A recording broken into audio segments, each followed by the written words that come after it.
lahat. Bago kayo umupo, maaari nyo bang ayusin ang inyong mga upuan? Maraming salamat. Muli, magandang araw sa inyong lahat. Kami nga pala ang tagapagpakitang turo sa araw na ito. Ako si Binibining Annalyn Baliena. At ako naman si Binibining May Ann A. Hornido.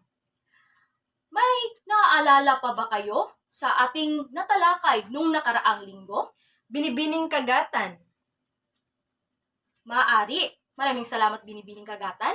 Ano nga ba yung naging talakayan natin? Ito ay ang mga salitang kilos na kung saan ito ay pinamagatang pandiwa. Pandiwa.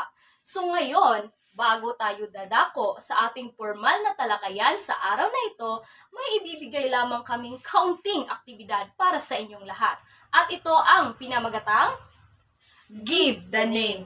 ang gagawin lamang sa aktibidad na ito ay ibigay ang mga pangalan sa mga larawang ipapakita namin. Handa na ba ang lahat? Mahusay! Ngayon, narito ang unang larawan. Ginoong Yaon, ano nga ba ang tawag sa unang larawan na ito? Apoy nga ba? Magaling! Apoy. Ang pangalawang larawan naman ay Ginoong Kagas. Ano nga ba ang pangalan sa larawan na ito? Araw nga ba?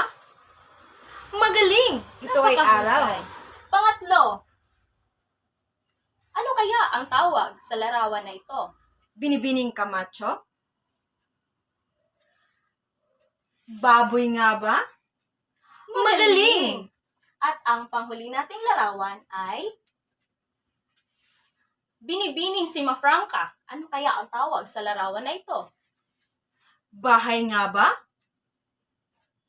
Magaling! Bahay nga. Maraming salamat sa inyong kooperasyon. Ngunit, para makapunta tayo sa destinasyon ng ating formal na talakayan, kailangan niyo munang sagutin ang mga katanungan na ito.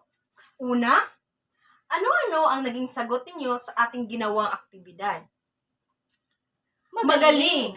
Pangalawa, madali lang ba ang pagsagot sa ginawang aktibidad? Mahusay! Pangatlo, Ano kaya ang mga salitang aming pinahulaan? Malalaman natin. at ang pang-apat, para sa inyo, ano kaya ang maging paksa sa araw na ito?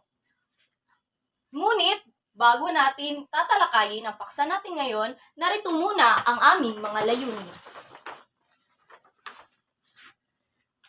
Sa pagtatapos ng talakayan, ang mga mag-aaral ay inaasahang makamit ang mga sumusunod.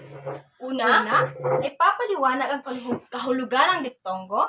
pangalawa, nabibigyang halaga ang mga salitang may diptongo. At pangatlo, nakabubuo ng sariling pangungusap gamit ang mga salitang may diptongo.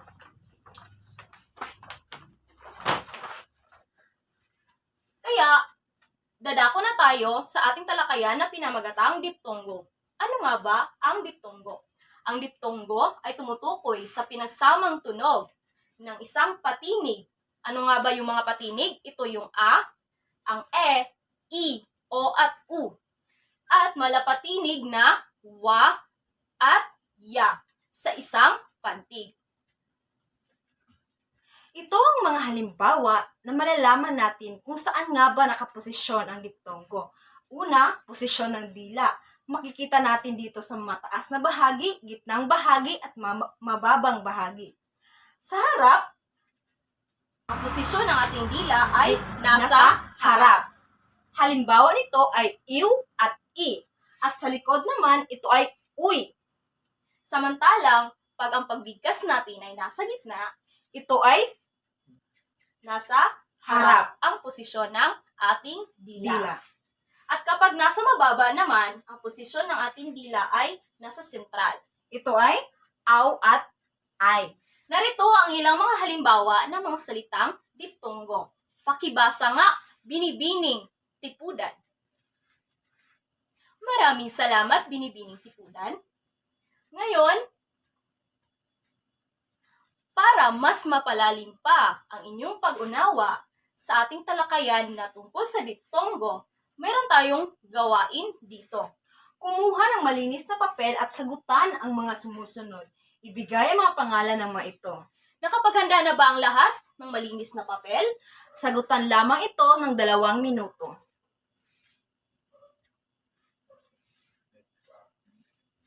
Tapos na ba ang lahat? Kung tapos na, dadako naman tayo sa pangalawang gawain.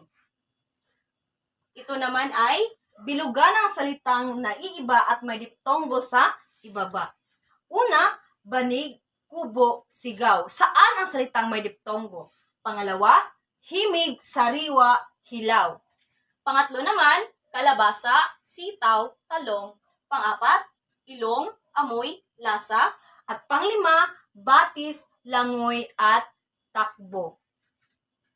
Kung tapos na kayong magsagot sa ating mga gawain, maaari nyo nang ipasa ang inyong mga papel sa harapan. Maraming salamat sa inyong kooperasyon.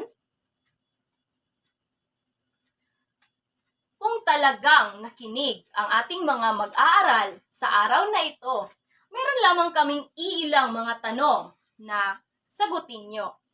Ang una ay, Anong tawag sa salitang binubuo ng alinmang patinig na titik na wa at ya sa loob ng isang pantig? Tama! Ito ay ang salitang diptonggo. pangalawa naman ay, ano-ano ang mga diptonggo? Binibining Di Guzman. Maraming salamat, Binibining Di Guzman. Pangatlo naman, ano-ano nga ulit yung mga titik na bumuo nito? Tama! Magaling! At ang ating pangapat, may mga diptonggo bang matatagpuan sa unahan ng salita? Maaari. At ang panglima naman, ano-ano ang mga litrang patinig? Ano-ano nga ulit ito? Ito yung A, E, I, O, at U. Napakahusay. Ngayon, meron tayong panghuling gawain. Simple lamang ang gawain na ito. Magbigay ng mga salitang nagtataglay ng ibinigay na madiptonggo. Gamitin ang mga salita sa pangungusap. Una nito, patay. Pangalawa, kamay. Pangatlo, Baliw, pangapat, sitaw, at langoy. Binibining mayet. Sa unang bilang, maaari ka bang magbigay ng pangungusap na ginagamit ang salitang patay? patay na aso. Maari. Mahusay, binibining mayet. Pangalawa, ginoong asuro. Dalawang kamay. Maari. Mahusay, ginoong asuro. Pangatlo, binibining lutado. May baliw na nakita mo sa inyong bahay. Maaari. At ang pang-apat naman, binibining nepomuceno. Sitaw ang naging ulam ninyo kanina? Magaling. Magaling. At ang panghuli naman ay binibining pirales. Lumangoy kayo kasama ng iyong pinsan?